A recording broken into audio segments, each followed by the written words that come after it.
Champions ট্রফির final সেটা হতে পারতো ভারত এবং অস্ট্রেলিয়া, কিন্তু সেটাই হয় যে সেমিফাইনাল। যেমনটা আমি সেমিফাইনালের আগে বলেছিলাম, মানে ভারত এবং নিউজিল্যান্ড যখন গ্রুপ পর্বের শেষ ম্যাচটা খেলেছিল তখন ভারত জিতেছিল। আমি বলেছিলাম একটা ভিডিওতে যে ভারত জিতেও বিপদে, কারণ তাদের খেলতে হবে এখন অস্ট্রেলিয়ার বিপক্ষে।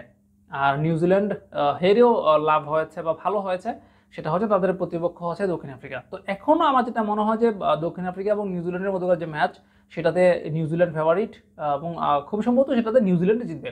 আর ভারত এবং অস্ট্রেলিয়ার মধ্যকার ম্যাচটাতে আমি যেটা বলেছিলাম সেটা আমি এখনও বলবো যে ওটাই রাইট ছিল আসলে।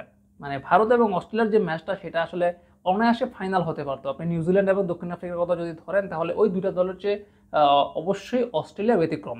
মানে অবশ্যই অস্ট্রেলিয়া তাদের চেয়ে এগিয়ে থাকবে এবং অস্ট্রেলিয়া এবং ভারতের যে ম্যাচ সেটা হতে পারতো ফাইনাল। তো বলা যায় যে ফাইনালের আগেই আসলে ফাইনালটা অনুষ্ঠিত হয়ে গেল এবং সেই ফাইনালের আগে অনুষ্ঠিত ফাইনালে ভারত জিতে গেল। এখন ভারত তাদের প্রতিপক্ষ কে হয় সেটার জন্য তারা অপেক্ষা করছে, যেটা হতে পারে দক্ষিণ আফ্রিকা এবং নিউজিল্যান্ড। তার মধ্যে নিউজিল্যান্ডকে তারা গ্রুপ পর্বে পরাজিত করেছে, পুরনো শত্রু।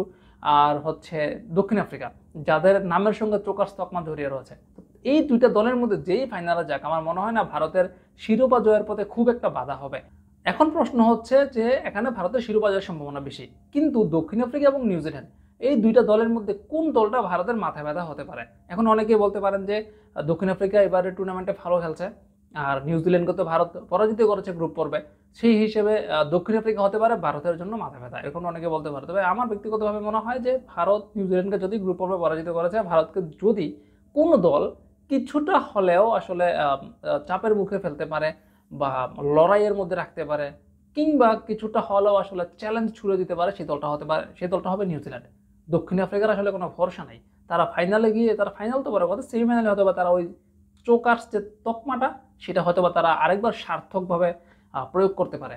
তো এই দুটো দলের মধ্যে যদি দক্ষিণ আফ্রিকা ফাইনালে যায় তাহলে ভারতের জন্য সবচেয়ে ভালো হবে। নিউজিল্যান্ড গেলে হয়তো তারা একটু চ্যালেঞ্জের মুখে পড়বে, কিন্তু আলটিমেটলি শিরোপাটা হয়তো ভারতে জিতে যাচ্ছে।